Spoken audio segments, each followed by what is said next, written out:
مسلمان کو روٹی کے نام پر بھی ذلیل کیا جا رہا ہے، مسلمان کا خون بھی بہایا جا رہا ہے، یہاں پر سود کے کاروبار بھی کیے جا رہے ہیں، رشوت کے نام پر مسلمانوں کو لوٹا بھی جا رہا ہے، شراب کے کارخانے، زنا کے کاروبار عام ہیں۔ حالانکہ دیکھیں عرض وطن کیوں حاصل کی گئی؟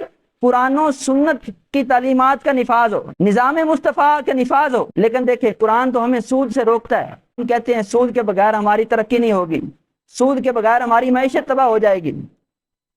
جب سے پاکستان بنا ہے یہ سود چل رہا ہے، اور چلتے چلتے آج کہاں نوبت پہنچ چکی ہے، بچہ پیدا بعد میں ہوتا ہے، وہ مقروض پہلے ہوتا ہے۔ جب سود علی اعلان یہ کھائیں گے تو ایسے معاملات تو ہوں گے۔ وطن کیوں حاصل ہوا؟ کہ قرآن و سنت کی تعلیمات کا نفاذ ہو۔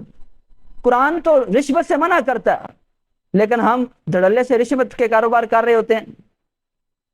قرآن تو ہمیں جو ہے دوسرے مسلمان بھائیوں کا جو حق ہے وہ باطل طریقے سے کھانے سے منع کرتا ہے، لیکن ہم تو اس کو ثواب کا کام سمجھتے ہیں۔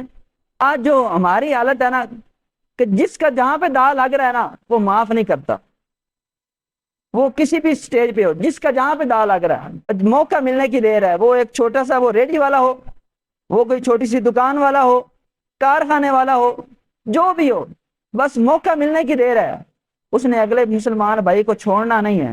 اور یہ دیکھنا ہے ایک چیز، اب اس کو پتا ہے کہ آگے والا تھوڑا سا شعور والا بندہ ہے، اس کو وہ چیز اور حساب سے دے گا، اور اگر کوئی جو ہے اتنا شعور اس کے پاس نہیں ہے، اتنا پڑھا لکھا نہیں ہے، اور وہی چیز اس سے لینے آئے گا تو وہی اس کو ہزاروں میں بیچ دے گا۔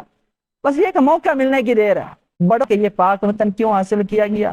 قرآن و سنت کی تعلیم کا نفاذ میں۔ جب تک ہم ایسا کرتے رہیں گے کہ جو آج ہماری حالت ہے اس سے بھی بدتر ہوتی جائے گی، یہ یاد رکھیے گا۔ قرآن و سنت کی تعلیمات کے اندر ہی ہماری نجات ہے، اگر ہم ان کی خلاف ورزی کریں گے تو ہماری نجات ممکن نہیں ہے۔